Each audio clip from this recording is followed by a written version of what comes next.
नमस्कार, मी गणेश जाधव. जालना बातमीपत्रात आपल्या सगळ्यांचं स्वागत. या बातमीपत्राचे प्रायोजक आहेत संजीवनी मल्टी स्पेशालिटी हॉस्पिटल. आपल्या आरोग्याची संजीवनी. The skill to heal, the spirit to care. Gyan Sanjeevani foundation school. शैक्षणिक वर्ष 2026-27 साठी प्रवेश सुरू.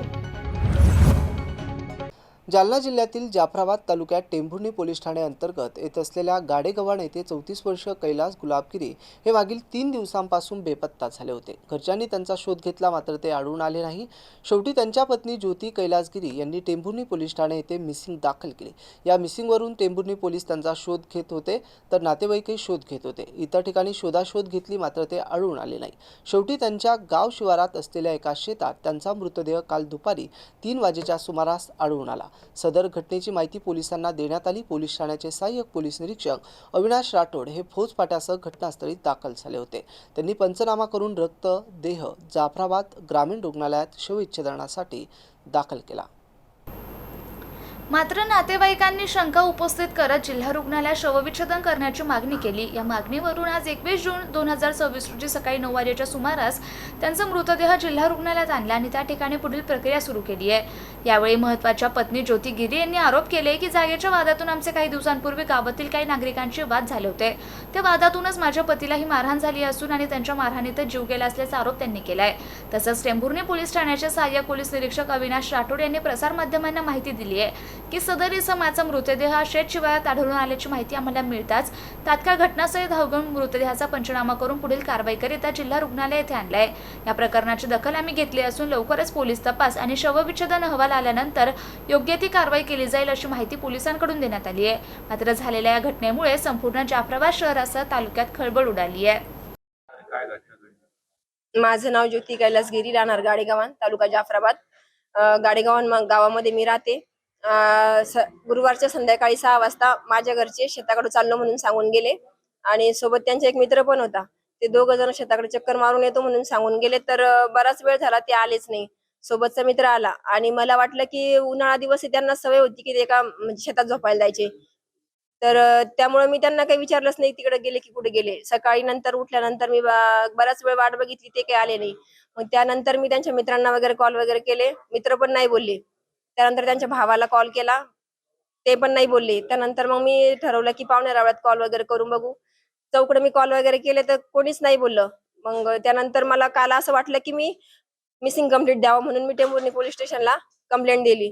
तर कंप्लेंट दिल्यानंतर सर 1-2 तासानंतरच जे त्या शेतात गेले होते त्या शेतामध्ये त्यांची डायरेक्टली बॉडी आढळली आणि बॉडी त्यांची अशा अवस्थेत होती की त्यांना इतकं म्हणजे अमानुषपणे मारलेलं होतं की त्यांची चेहरा पण ओळखायला येत नव्हता आणि पोटावर वगैरे आज त्यांच्या डायरेक्टली काळे वन पडलेले होते, मुक्का मार दिलेला होता डायरेक्टली. आणि हे डायरेक्टली मला 100% गॅरंटी आहे की हे त्यांनी म्हणजे घातपाताचा विषय त्यांना मारलेलं आहे. आणि ज्यांनी त्यांना मारलेलं आहे मला त्यांचे म्हणजे डाऊट पण आहे, कारण की मला घरकुल भेटलेलं आहे, त्याचं बांधकाम चालू होतं सर. 2-4 महिन्यापासून ते बांधकाम स्थगित होतं की लोकांचा वाद होता त्या जागेत. जे लोक मला अडवत होते की इथं तुमची जागा नाही, इथं बांधू नका. आणि विशेष म्हणजे त्या जागेचे माझ्याकडे डॉक्युमेंट्स होते, ती जागा माझ्याच नावावर होती. मी ती जागा बांधत होते पण ते वारंवार अडवायचे. जेव्हा आम्ही मिस्त्री कामावर आले की ते अडवायचे. त्याचे आम्ही बरेचसे व्हिडिओ वगैरे पण बनवलेले. आणि त्यानंतर आम्ही पोलीस स्टेशनची मदत पण घेतली, पोलीस स्टेशनला कंप्लेंट वगैरे केल्या.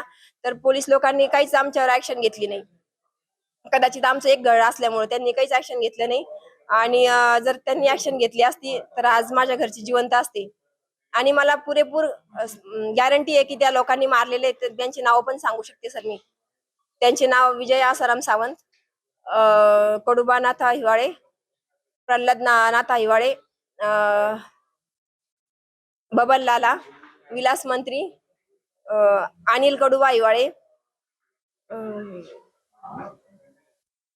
प्रल्हाद हिवाळे. मला अशा लोकांचा संशय आहे, कारण की वारंवार हेच लोक यायचे तिथे जागेवर आणि त्याचे काही व्हिडिओ पण बनवलेले. आणि माझी अशी मागणी आहे की सर मला न्याय मिळालाच पाहिजे, कारण की मी आज माझ्या नवऱ्याची जर म्हणजे कोणी मारलं, मी अक्षरशः त्यांची नावं सुद्धा तुम्हाला सांगतेय. मला आज त्या गावात राहायची भीती आहे. मी एकटीच गावामध्ये राहते, मला 2 लेकरं लहान लहान. तर मला 100% न्याय मिळालाच पाहिजे, तर उद्या ते लोक मलाही त्रास देतील. माझं नाव ज्योती कैलासगिरी. गाडेगव्हाण येथील कैलासगिरी हे गुरुवारी सायंकाळी घरातून गेले होते. जाताना त्यांनी पायात चप्पल वगैरे काही घातली नव्हती आणि मोबाईल पण घरी ठेवला होता. आणि ते घरी आले नाही, दुसऱ्या दिवशी आले नाही, तिसऱ्या दिवशी आले नाही म्हणून काल आपल्याकडं दुपारून त्यांनी मिसिंग दाखल केली होती. त्यानंतर सुमारे 3-4च्या सुमारास त्यांचा मृतदेह पडीक शेतामध्ये मयत अवस्थेत ते मिळून आले. त्यानंतर आम्ही घटनास्थळी भेट दिली, पंचनामा केला. त्यांच्या खिशात दारूची बॉटल मिळून आली, ती जप्त केली. खिशात त्यांचे गाय विकून जे 7-8 हजार रुपये होते ते आम्ही त्यांच्या नातेवाईकाच्या वडिलांच्या ताब्यात दिलं सगळ्यांच्या समोर. आणि पोस्टमॉर्टमसाठी टेंभुर्णी दवाखान्यात आणलं होतं. नातेवाईकांची इच्छा होती की जालना येथे त्यांचं शवविच्छेदन व्हावं. त्यांना संशय वाटत होता, त्यामुळे मग इथे आणलेलं आहे आणि पोस्टमॉर्टम आरोप आहे की कोणी त्यांना मारहाण केली असं त्यांचं प्रथमदर्शनी आम्ही पाहिलं, सगळं पंथासमक्ष सगळं बॉडी पाहिली, तर आम्हाला मारहाणीच्या जखमा वगैरे कुठे आढळून आल्या नाही. पोस्टमॉर्टम झाल्यानंतर तुम्हाला सगळं क्लिअर होईल. गावामध्ये ते थोडंसं त्यांचं कलह चालू आहे, परंतु त्यांच्याकडचं डॉक्युमेंट होते सर. पोलीस त्यांचा आरोप आहे पोलीस प्रशासनाने त्यांची मदत केली नाही. त्यांनी नाही. एक वेळेस तक्रार सुद्धा केली होती पोलीस त्यांचं ते आता बांधकामाचा विषय तो येतो त्यांच्या स्थानिक स्वराज्य संस्थेच्या अंतर्गत होते. त्यांचं परवानगी आहे नाही आहे, थांबवणं किंवा चालू करणं हा त्यांचा ग्रामपंचायतच्या लेवलचा विषय आहे. प्राथमिक आमच्या याच्यानुसार काही संशयास्पद आढळून आलं नाही, त्यासाठी आम्ही पोस्टमॉर्टमला पाठवलेले. डॉक्टर त्यानंतर त्यांचं ते पोस्टमॉर्टम करून निर्णय सांगतील, त्यानुसार पुढे कारवाई होईल. जालन्यातून एक अत्यंत धक्कादायक आणि संतापजनक बातमी समोर येते. जालना शहरातील बसस्थानक परिसरातील मोक्ष लॉज येथे सुरू असलेल्या हाय प्रोफाईल वेश्य व्यवसायाचा पोलिसांनी पर्दाफाश केला आहे. स्वतःच्या आर्थिक फायद्यासाठी महिलांना जबरदस्तीने या दलालीत ढकललं जात असल्याची गुप्त माहिती पोलिसांना मिळाली होती. या माहितीच्या आधारे अनैतिक मानवी वाहतूक प्रतिबंधक कक्षाने या ठिकाणी धडक छापा टाकला. पोलिसांनी या छाप्यात एक पीडित महिलेला यशस्वी तिची सुटका केली आहे. पोलिसांनी या प्रकरणात 3 जणांना ताब्यात घेतले. यामध्ये लॉजचे मॅनेजर संतोष जाधव आणि सुभाष वैद्य यांच्यासह विशाल बावस्कर नावाच्या ग्राहकाला गजाआड करण्यात आले. रॅकेटचा मुख्य सूत्रधार आणि लॉजचा मालक सचिन पवार हा सध्या फरार असून पोलीस त्याचा शोध घेत आहेत. जालना पोलिसांकडून तक्रार निवारण अभियान जिल्हाभरात दर शनिवारी तक्रार निवारण अभियानाचं आयोजन करण्यात आलं होतं. या तक्रार निवारण अभियानात आतापर्यंत 500हून अधिक तक्रारींचं निवारण केलं असल्याची माहिती अप्पर पोलीस अधीक्षक विक्रम साळी यांनी दिली आहे. जालना पोलिसांकडून जिल्ह्यातील पोलीस ठाण्यांमध्ये दर शनिवारी तक्रार निवारण अभियानाचं आयोजन करण्यात येतं. या अभियानाअंतर्गत आतापर्यंत 500हून अधिक तक्रारींचं पोलिसांकडून निवारण करण्यात आल्याची माहिती जालन्याचे अप्पर पोलीस अधीक्षक विक्रम साळी यांनी दिली आहे. जालना शहरातील चंदनशिला पोलीस ठाण्यात आज अप्पर पोलीस अधीक्षकांनी जवळपास 20 तक्रारदारांचं म्हणणं ऐकून घेत दरम्यान तक्रार निवारण अभियानामुळे जनतेशी थेट संवाद साधल्यानंतर पोलीस विभागाला फायदा होत असून महसूल विभागाच्या तक्रारी संदर्भात संबंधित विभागाला पत्रव्यवहार करत असल्याची माहिती देखील अप्पर पोलीस अधीक्षकांनी दिली आहे. माननीय SP साहेबांच्या आदेशान्वये हा तक्रार निवारण दिवस दर शनिवारी पूर्ण जिल्ह्यामध्ये राबवला जातो. यामध्ये पोलीस अधीक्षक, अप्पर पोलीस अधीक्षक व सर्व उपविभागीय पोलीस अधिकारी नेमून दिलेल्या पोलीस स्टेशनला जातात व जनतेशी थेट संवाद साधतात. याचा फायदा निश्चितच पोलीस दलाला झालेला आहे. यामध्ये आज मी स्वतः इथं जवळपास 20 तक्रारी आम्ही तक्रारदारांना भेटलो आणि ओव्हरऑल जिल्ह्यामध्ये आजपर्यंत जवळपास 500च्या वर कंप्लेंटचा निपटारा झालेला आहे. आणि याचा फायदा असा आहे की जनतेशी थेट संवाद साधल्यामुळे आम्हाला त्यांच्या पूर्ण प्रॉब्लेम लक्षात येतात आणि ते सॉल्व्ह करायचा जेवढा प्रयत्न आमच्या पोलीस स्टेशन स्तरावर किंवा SP कार्यालय स्तरावर होत असतो तेवढा आम्ही निश्चितच करत असतो. तक्रारीमध्ये अनेक महसूल विभागाच्या अनुषंगाने तक्रारी आहेत. त्या तक्रारी संदर्भात पोलीस कारवाई करणार, महसूलला कसं कळवणार आहे? हा, निश्चित महसूल विभागाच्या ज्या कंप्लेंट आहेत, ज्या सिव्हिल मॅटर किंवा रेव्हेन्यू, त्याबाबत आम्ही संबंधित विभागाला लगेच पत्रव्यवहार करत असतो आणि त्या तक्रारीचं स्वरूप किंवा गांभीर्य असेल तसं आम्ही त्या लेवलला त्यांच्या हायरार्कीप्रमाणे पत्रव्यवहार केलेला आहे. जालना शहरातील घरफोडीच्या वाढत्या घटनांच्या पार्श्वभूमीवर कदीम जालना पोलिसांनी मोठी कारवाई केली आहे. जुन्या जालना भागातील तुलसी पार्क परिसरात बंद घर फोडून रोख रक्कम आणि सोन्याचे दागिने चोरणाऱ्या 2 आरोपींना पोलिसांनी अटक केली आहे. या कारवाईत तब्बल 4,15,000 रुपयाचा मुद्देमाल जप्त करण्यात आला आहे. चोरीचा माल खरेदी करून सांभाळणाऱ्या एका सोनारालाही पोलिसांनी आता गजाआड केलाय. 15 जूनच्या मध्यरात्री जुना जालना भागातील तुलसी पार्क परिसरात एका बंद घराचं कुलूप तोडून अज्ञात चोरट्यांनी घरातील रोख रक्कम आणि सोन्याचे दागिने लंपास केले होते। या घटनेमुळे परिसरात खळबळ उडाली होती। गुन्ह्याचं गांभीर्य लक्षात घेऊन कदीम जालना पोलिसांनी तात्काळ तपासाची चक्रे फिरवली। तांत्रिक विश्लेषण, सीसीटीव्ही फुटेज आणि गुप्त बातमीदारांच्या मदतीने पोलिसांनी संशयितांचा माग काढत शक्तीसिंग प्रल्हादसिंग टाक याला ताब्यात घेतलं। चौकशीत त्याने चोरीची कबुली दिल्यानंतर चोरीतील माल सांभाळणारा सोनार अजय शंकर वर्मा यालाही पोलिसांनी अटक केली आहे। या कारवाई दरम्यान पोलिसांनी आरोपीकडून सुमारे 3,35,000 रुपये किमतीचे सोन्याचे दागिने आणि गुन्ह्यात वापरण्यात आलेली 80,000 रुपये किमतीची होंडा लिओ मोटरसायकल जप्त केली। एकूण 4,15,000 रुपयांचा मुद्देमाल पोलिसांनी हस्तगत केलाय। पोलीस अधीक्षक तेगबीर सिंह संधू, अपर पोलीस अधीक्षक विक्रम साळी आणि उपविभागीय पोलीस अधिकारी अनंत कुलकर्णी यांच्या मार्गदर्शनाखाली कदीम जालना पोलीस ठाण्याचे निरीक्षक जेबी शेवाळे यांच्या नेतृत्वाखाली पोलीस उपनिरीक्षक मच्छिंद्र वाघ, सचिन चौधरी, बाबा गायकवाड, मतीन शेख, इम्रान खान, दिलीप गायकवाड, समाधान लंबे आणि त्यांच्या पथकानं ही यशस्वी कारवाई केली। घरफोडीच्या गुन्ह्यांचा वेगानं छडा लावत आरोपींना अटक करण्यात मिळालेले यश जालना पोलिसांसाठी महत्त्वाचं मानलं जात असून शहरातील गुन्हेगारीवर अंकुश ठेवण्यासाठी पोलीस प्रशासनाची कारवाई अधिक तीव्र करण्यात येत असल्याचे या निमित्ताने स्पष्ट करण्यात आलंय। आज कदीम पोलीस स्टेशन इथे एकूण 2 घरफोड्या उघडकीस आणलेत। त्यामध्ये 2 आरोपी टाक आणि वर्मा यांना अटक करण्यात आले। एकूण 4,15,000चा मुद्देमाल जप्त करण्यात आलेला आहे।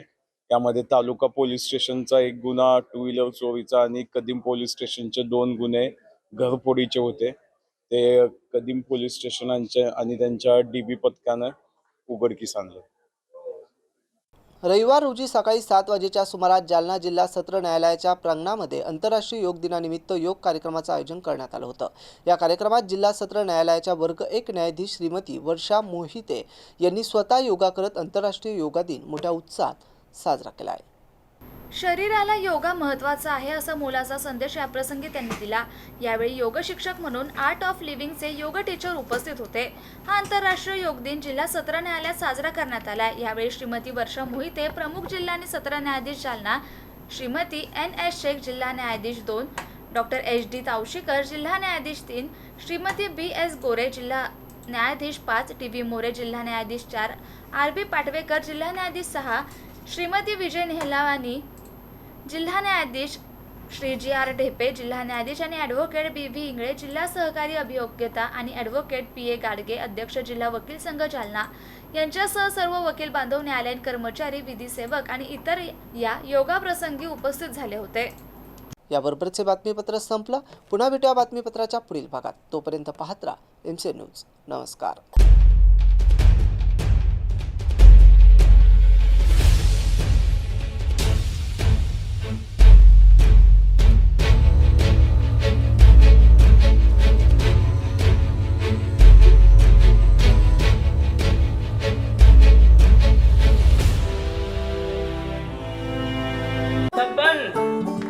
आपको कलेक्टर साहिबा के हाथों से इनामी घर मिल रहा है। आपका घर बहुत सुंदर होगा ना? अरे नहीं बेटा, हम तो बहुत छोटे आदमी हैं। चाचू डोंट वरी, मैं बड़ी होकर आपके लिए और सबके लिए मजबूत और सुंदर घर बना के दूंगी। कालिका सरिया लाना मत भूलना। कालिका TMT सरिया कंक्रीट से करे मजबूत जोड़ और भूकंप, संग, आग से लड़कर घर को दे दीर्घायु। कालिका सरिया मैं भूली नहीं। बेटिया आप कलेक्टर। कालिका TMT, फैसला जो मजबूत हो। संजीवनी मल्टी स्पेशालिटी हॉस्पिटल, ऋषी park, Ambad चौफुली, Jalna.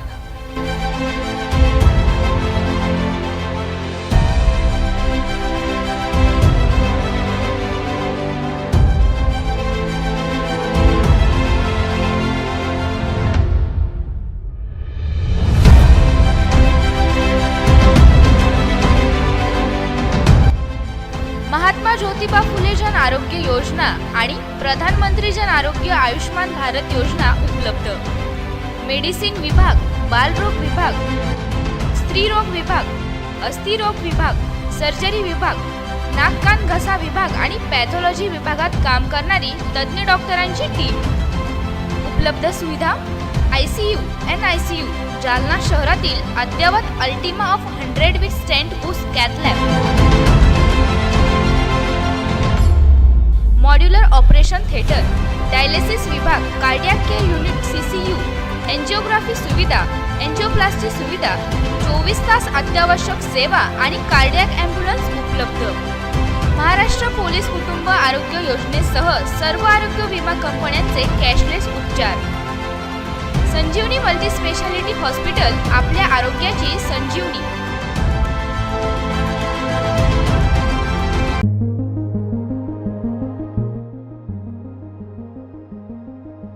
Devgiri English high school Jalna शैक्षणिक वर्ष 2026-27 साठी इयत्ता नर्सरी ते 10वी पर्यंत प्रवेश देणे सुरू आहे.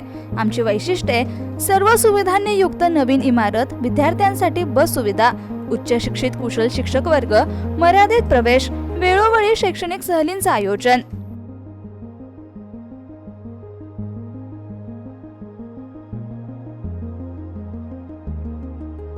देवगिरी इंग्लिश हायस्कूल, गायत्री लॉन्सच्या पाठीमागे, अंबड चौफुली, जालना. संपर्क क्रमांक 9371261777 आणि 9623756132. आजच तुमचा प्रवेश निश्चित करा.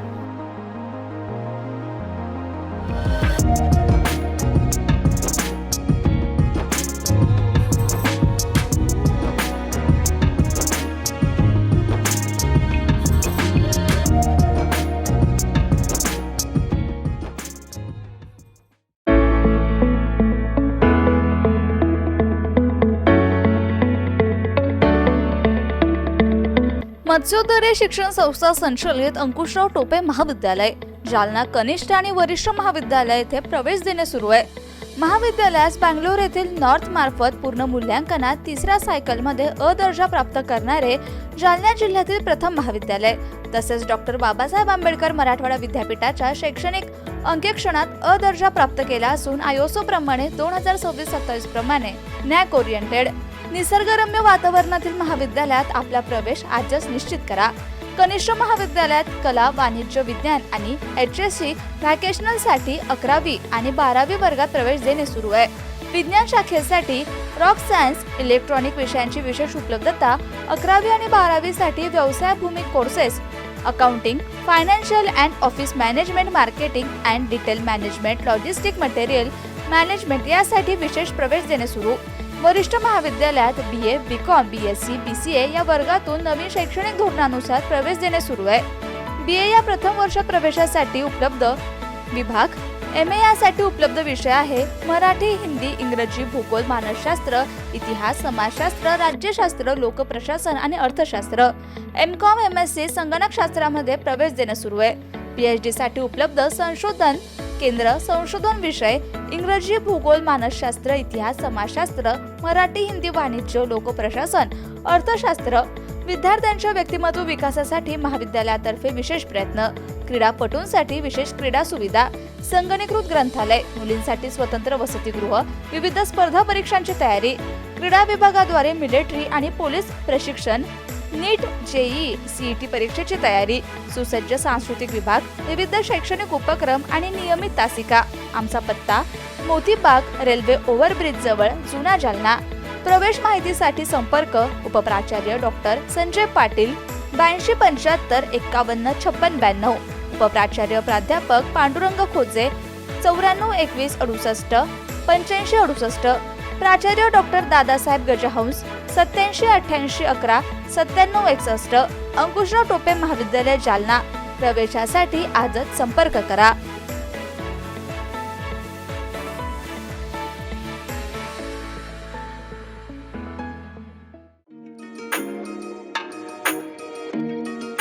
जैन, अग्रवाल, माहेश्वरी, ब्राह्मण, खंडेलवाल, राजस्थानी समाजातील पुनर्विवाह इच्छुक विधवा, विदूर, तलाकशुदा, अपंग यांच्यासाठी राज्यस्तरीय परिचय संमेलन दिनांक 16 ऑगस्ट 2026 रविवार रोजी सकाळी 9 ते